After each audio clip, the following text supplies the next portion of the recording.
एक ऐसी कंडीशन है जिसमें एक हंसता बसता चलता फिरता आदमी ज़रा सी देर में इसका शिकार हो जाता है और बिस्तर पे गिर जाता है और दूसरों के रहम करम पर आ जाता है। थेरापी के साथ साथ ये ब्रेन की जो फिजियोथेरापी मैंने आपको बताई है, इसके ऊपर आप ज़रूर गौर कीजिएगा और इस तरीके से आपका पेशेंट बहुत जल्द से जल्द ठीक हो जाएगा। इन दवाइयों की मौजूदगी के अंदर फिजियोथेरापी के साथ साथ अगर आप एहतियात करेंगे तो 3 से 6 महीने के दरमियान आप इस काबिल हो जाएंगे कि आप दूसरों के रहम करम से निकल जाएंगे और अपना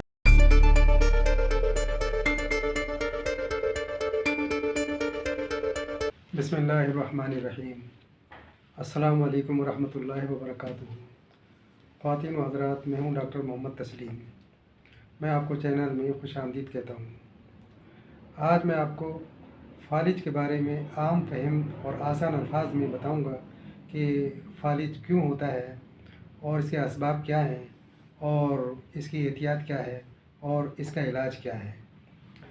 फालिज एक ऐसी कंडीशन है जिसमें एक हंसता बसता चलता फिरता आदमी ज़रा सी देर में इसका शिकार हो जाता है और बिस्तर पर गिर जाता है और दूसरों के रहम करम पर आ जाता है। फालिज होने की यूँ तो बहुत सी वजूहात हैं, मगर दो असबाब इसके बहुत अहम हैं और बहुत आम हैं। एक तो स्ट्रोक है और दूसरा एक्सीडेंट है। स्ट्रोक की हालत के अंदर ब्लड प्रेशर बढ़ जाता है।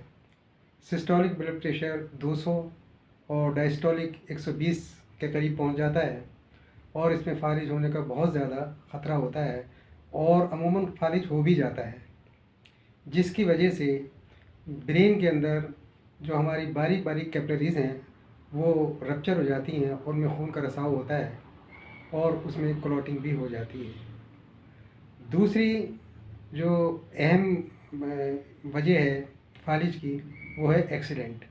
एक्सीडेंट में भी यही होता है कि सर में चोट लगती है और इसी तरीके से आदमी पैरालाइज होता है, या एक्सीडेंट के अंदर रीढ़ की हड्डी में चोट लगती है और वहाँ से जो नर्व गुजरती हैं वो डैमेज हो जाती हैं और आगे की तरफ मसल तक वो अपना ब्रेन का पैगाम लेकर नहीं पहुँचती हैं और उसकी वजह से हमारे पट्टे हरकत नहीं करते। ये वाज़ेह हो कि ये वही पट्टे होते हैं जिसकी ताकत के लिए हम मुख्तलिफ़ किस्म की एक्सरसाइजेज़ करते हैं और बहुत वेट वगैरह उठाते हैं और अपने आप को बहुत ज़्यादा पहलवान समझते हैं, लेकिन नर्व के पैगाम ना ले जाने की वजह से ये पट्टे बिल्कुल बेकार हो जाते हैं। हालांकि इन पट्टों में कोई ख़राबी, कोई फॉल्ट नहीं होता, लेकिन वो मूवमेंट से कासिर होती हैं क्योंकि ब्रेन का ऑर्डर उनको मिलता नहीं है। तो ये तो इसके दो अहम वजूहात हुई। फालिज के अंदर हमारा सेंसरी और मोटरी सिस्टम भी जवाब दे जाता है। सेंसरी के अंदर जैसे कि इसके नाम से जाहिर है कि हम एहसास करते हैं कौन सी चीज़ है। मिसाल के तौर पर हमें गर्म कप पकड़ते हैं तो हमें अंदाज़ा होता है हमने गर्म कप पकड़ा है। अगर हम ठंडा गिलास पकड़ते हैं तो हमारा सेंस कहता है हमने इसको ठंडे गिलास को पकड़ लिया है।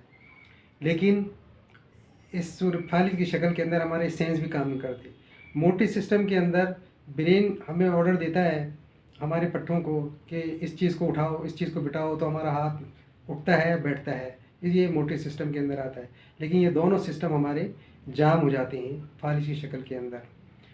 और ये नर्व जो होती है इसकी हीलिंग और इसकी डीजेनरेशन का प्रोसेस बहुत स्लो होता है, रीजनरेशन का प्रोसेस बहुत स्लो होता है और इसकी वजह से बहुत टाइम लगता है हमें रिकवर करने में। मगर घबराने की बात नहीं है, होम्योपैथिक में इसकी एक से एक बेहतरीन से बेहतरीन दवाइयाँ हैं जो इस टाइम पीरियड को कम कर देती हैं और आदमी जल्दी रिकवर हो जाता है।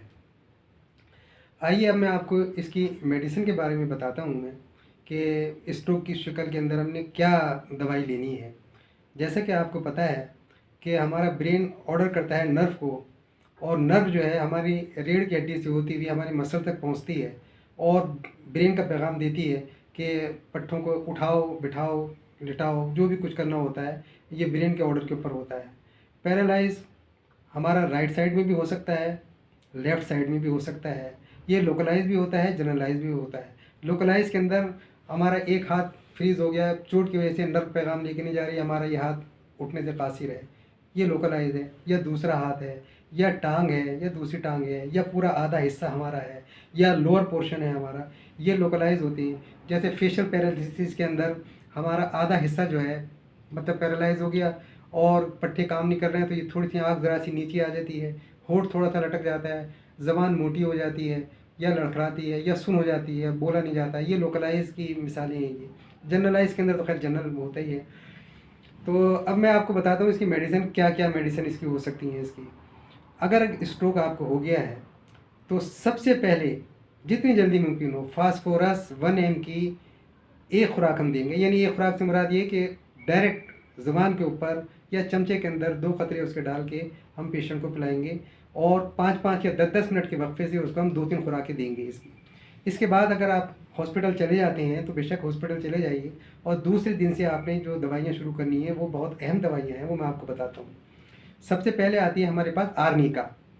आर्निका एक बेहतरीन दवाई है, सर्कुलेशन की बेहतरीन दवाई है, चोट की बेहतरीन दवाई है जो चोट को बहुत जल्दी हील अप करती है। आर्निका के 2 कतरे हम डायरेक्ट या तो ज़बान पे टपकाएंगे, लेकिन चूँकि पेशेंट है डायरेक्ट ज़बान पे तो नहीं टपका सकते। 1 चमचे पानी में या 1/4 कप पानी के अंदर हम 2 से 4 कतरे इसके डाल के पेशेंट को पिलाएंगे। दोपहर के अंदर हम उसको हाइपेरिकम 200 देंगे। हाइपेरिकम 200 एक्सीडेंट के अंदर, चोट के अंदर बहुत अच्छा काम करती है और फालिज के अंदर नर्व टॉनिक भी है, नर्व के ऊपर भी बहुत अच्छा काम करती है।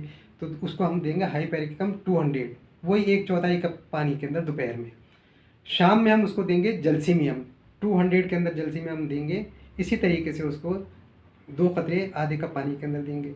रात को हम उसको देंगे कोकुलस 200।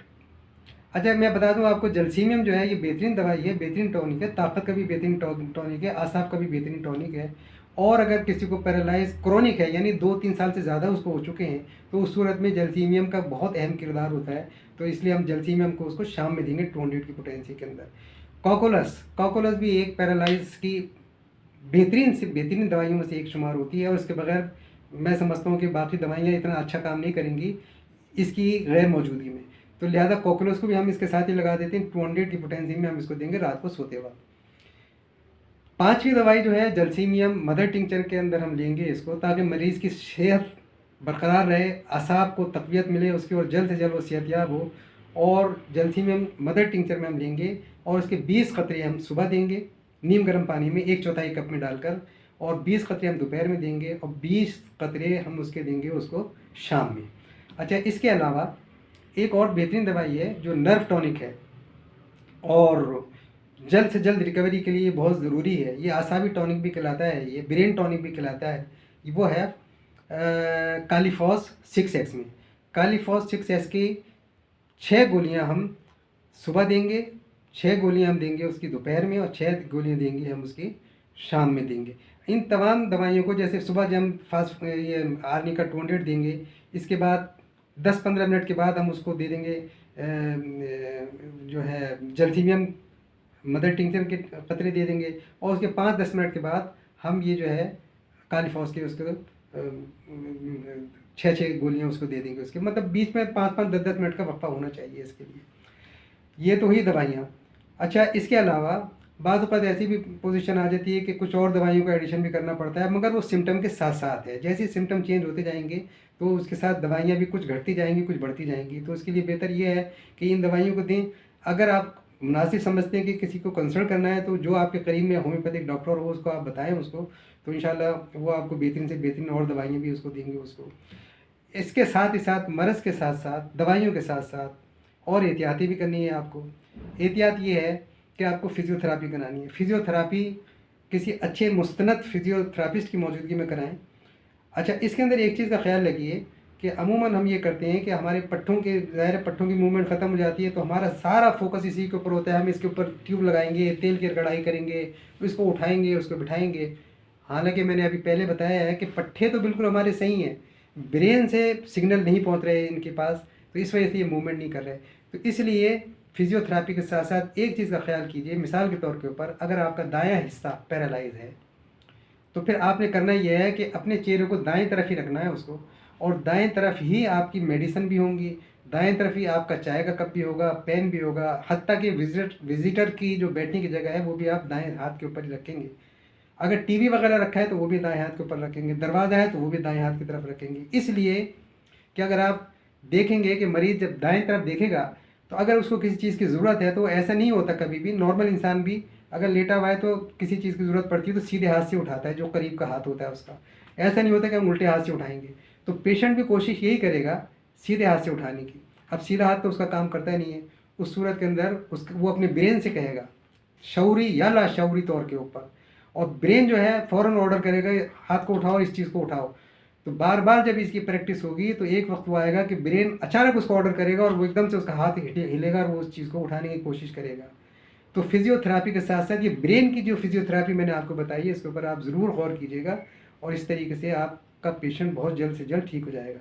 इन दवाइयों की मौजूदगी के अंदर फिजियोथेरेपी के साथ साथ अगर आप एहतियात करेंगे तो 3 से 6 महीने के दरमियान आप इस काबिल हो जाएंगे कि आप दूसरों के रहम करम से निकल जाएंगे और अपना खुद काम करने के काबिल हो जाएंगे। अल्लाह से दुआ है कि आपका अगर कोई पेशेंट हो तो वो जल्द से जल्द सही हो जाए। अभी मेरे से कुछ मेरे दोस्तों ने ये ख्वाहिश का इज़हार किया है कि अगली वीडियो जो है मैं आर्थराइटिस, ऑस्टो आर्थराइटिस या रेमोटाइड के ऊपर मतलब करूँ मैं। तो इंशाल्लाह ताला घुटनों में दर्द है, जोड़ों में दर्द है और एंकल में दर्द है, एंकल में दर्द है, तो इसके ऊपर मतलब मैं वीडियो बनाऊंगा इंशाल्लाह ताला। दुआ कीजिए अल्लाह पाक मुझे इस काम में कामयाब करे और इसी तरीके से मैं आप लोगों की खिदमत करता रहूँ मैं। तो उस वक्त तक के लिए खुदा हाफिज़। अपना ख्याल कीजिए, अपने प्यारों का ख्याल कीजिए और मुझे दुआओं में याद रखिए।